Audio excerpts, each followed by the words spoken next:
Cultural activities వల్ల మనిషి ఉత్సాహంగా ఉంటారని చెప్పారు మంత్రి వివేక్ వెంకటస్వామి. విశాఖ ట్రస్ట్ వెంకటస్వామి ఫౌండేషన్ ద్వారా ఎన్నో సాంస్కృతిక కార్యక్రమాలు నిర్వహిస్తున్నామని చెప్పారు.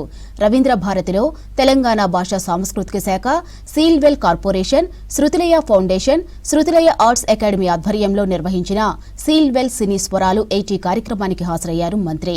గాన కోకిల పి సుశీలమ్మకు crown of the music award వచ్చినట్టు చెప్పారు. అయితే అనారోగ్యంతో సుశీలమ్మ కార్యక్రమానికి హాజరు కాలేదని తెలిపారు. తెలుగు పాటలకు కేర్ ఆఫ్ సుశీల అని చెప్పారు. మన అందరికీ తెలుసు, సుశీల గారు 90 సంవత్సరాలు ఉన్నప్పటికీ కూడా మనమందరం చిన్న ఉన్నప్పటి నుంచి తెలుగు పాటలు అంటే ఒకటే ఒక వ్యక్తి పాటలు వినేది మనము, ఫీమేల్ బ్యాక్గ్రౌండ్ సింగర్గా. అది సుశీల గారు. కల్చరు మన సొసైటీలో చాలా ప్రముఖమైనది విషయం. కల్చర్లో చాలా నేర్చుకోవచ్చు మనం.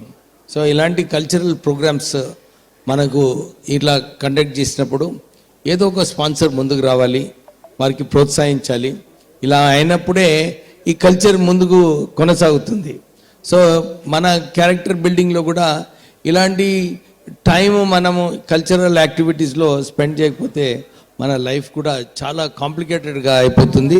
సో మనకు ఏదైతే రిలాక్సేషన్ టైం కావాలో, ఏవో మంచిగా కొన్ని విషయాలు ఆలోచించాలో, ఇవన్నీ కూడా మనకు ఈ కల్చరల్ యాక్టివిటీస్ ద్వారా వస్తుంది.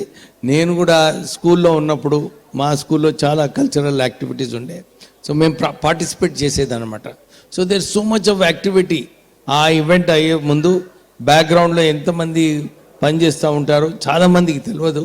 మీలాంటివి సంస్థలు వారికి రికగ్నైజ్ చేసి వారిని గౌరవించి, ఎందుకంటే ఈ గౌరవించినప్పుడే ఆ ఒక పట్టుదల వస్తుంది. చాలా ఇంకా ఎక్కువ పని చేయాలి, ఇంకా ఎక్కువ మంచి ఈవెంట్స్ కండక్ట్ చేయాలని చెప్పి